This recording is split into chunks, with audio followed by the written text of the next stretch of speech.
every game's important, but this game you're playing against one of the best teams in the league. It's no different playing against the West, the Hawks or the Boston Bruins. They've established themselves this year and in previous years as being one of the top teams in the leagues. And Pittsburgh Penguins are one of those teams, and it just happens to be a divisional game, and we're 0-3 against them. And the last time we played in this building, I don't even know if we had 6 scoring chances, 4. We might have had 5 or less. So they did a number to us last time we played in this building. Is there any sense of any extra jump, any extra juice, any whatever cliche you want to apply to it, given the wins that you've had and now you've got to play the best? Well, I think there's guys in the room a little bit more confidence in their game and probably a little bit more confidence in our team game. But the atmosphere in this building should be good tonight, and you're playing again one of the best teams in the league. So there shouldn't be a lot of things that I have to say or do to get us ready or get the guys motivated tonight. What, in your estimation, needs to change from the first 3 games to allow a little success tonight? Well, we've been better at winning more battles, and this team they'll test you through the neutral zone with stretch plays and tip plays, and your structure is going to be important, and playing and holding the middle of the ice and controlling that. We've had some success in their building playing. We didn't get the results that we wanted, but we've been better in their building. I think that we did a better job of getting the puck into their zone and winning more battles and playing in their zone. Todd, the players have used the word structure. They've talked about improved structure on the team. How is that manifesting itself? Practice and video, and then a commitment by the players, and a trust. We talked about it last year. I think one of the big parts of our game last year when the turnaround seemed to happen, there was more trust of doing my job, knowing that my teammate's doing his job, and when you're doing that, the structure's there.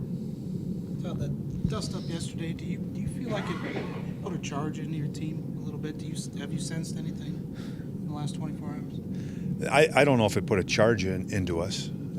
We definitely did not have the charge this morning in the morning skate, but I think the room seemed to be maybe a little bit lighter. The atmosphere on the ice was, seemed to be decent, so it might have done some of that. We'll see if it put a charge into us, after the game. Again, that's probably a question you can ask me after the game. McKenzie, is he out for tonight? No, he'll take warm-ups, and then we'll make a decision after warm-ups. Ryan Craig is due here. We recalled Ryan, just on the sense that we're unsure of Derek playing. I believe he'll play, but if he can't go, we have the extra forward. Savard's in. As of right now, he's in. What's it like as a coach when half the building, maybe more, is for the visiting team? Well, I take that as a bit of an insult. And not on Pittsburgh's part. I shouldn't say an insult. It's not the right word. I take it more personally, I guess, that, if we're doing our job here, it's more of our fans because they want to come watch us play. And I know that people will go out and buy tickets and they want to come here, but there are Pittsburgh fans here. So I used the wrong word. It wasn't insult. I think I take it personally that we have to do a better job of getting more of our people in the building. But what it does do, and you get it with the Detroits and the Chicagos that we saw last year from the West, even earlier this year with Toronto, it creates a great atmosphere. It does, as long as the game stays that way, stays close, and because it can get ugly if it goes, in one direction. Can you feel the angst from the crowd?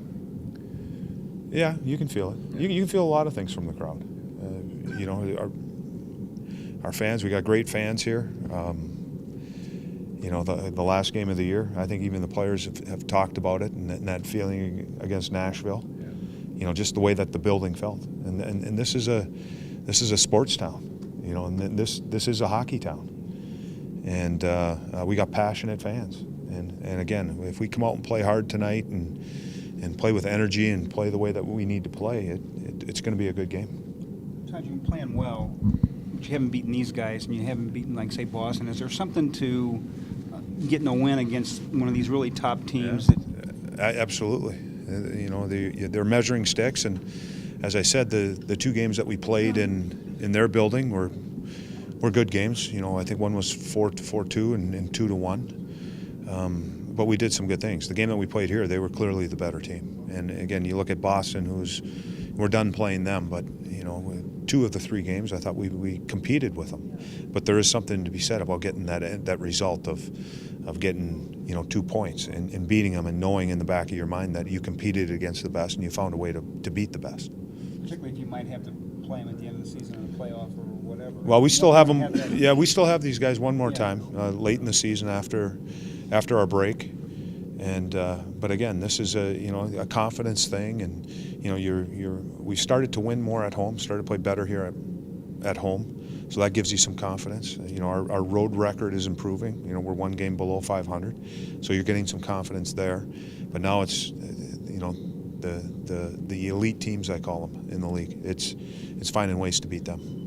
You're at 500 overall. Does it mean anything to this club right now?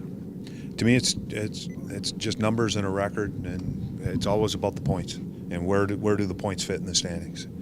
So if we finish the season and we're a 500 team and we're in the playoffs, that's fine with me. Obviously, you're trying to win every game, but in the end, it's always about the total points and where you finish. Did you and Dan stick to Olympic talk last night?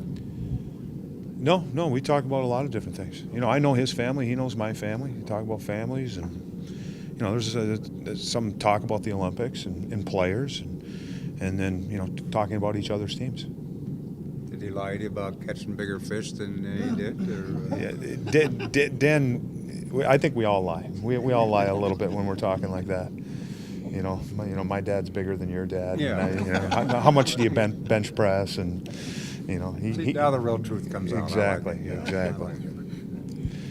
Todd, we're putting together a story for when Horton returns. Can you just give me an idea of what you think he'll bring to the lineup when he's back out there with you guys, whenever that may be? Well, on the ice, we'll see. He'll provide something, much like I think what Marion Gaborik did or does when he's in our lineup. And that's that threat to score. And they're different players. Marion plays with speed, and where I think Hortz plays with more power in his game. But they're both, put them on spots in the ice and put the puck on their stick and give them a little bit of time, they become a real threat, and he'll provide that for us. Are you excited about his return? I mean, are you looking forward to what you can do with the pieces at that point? Well, it seems like once we get a piece, we're always losing another piece, and so you might be getting something back, but now you're scrambling to find another piece to help the team out. It's going to be nice when we get all the pieces back, if that ever does happen. We can, and then it becomes, I think, something that you can sit down and look at your board, and you can really play with the names and what will work and where do you want him, and what's going to be the best fit for, Johansson. What's going to be the best fit for Anisimov or Dubinsky, if Doobie's back playing center. So it gives you a lot more options as a coach, especially him being a right-handed shot and the threat in the middle of the ice. Have you thought about as far as lines even to that point where No. who he would work well with? No, just because it seems like we're I don't know the exact date when we're going to get him back, but the other thing is you never know what your roster is going to look like when he does come back. We get Gaborik back, and we get I'm not even sure who came back with Gaborik, but we got 2 guys back, or Wiz came back, Wiz and Gaborik, and then we lose 2 guys that same night. So that just seems to be the way it's going right now. Could we see Horton on this trip? It's a possibility. It's a possibility. It's each day you talk to him, I think he's getting more confident with his shoulder, more comfortable with it, and he's getting stronger. He's skating. Obviously, he's doing more as far as our team drills and getting involved, and so there's more battle and physical play, these are all positive signs. And now it's just getting it to a point where, in his mind, and he's 100% ready to go.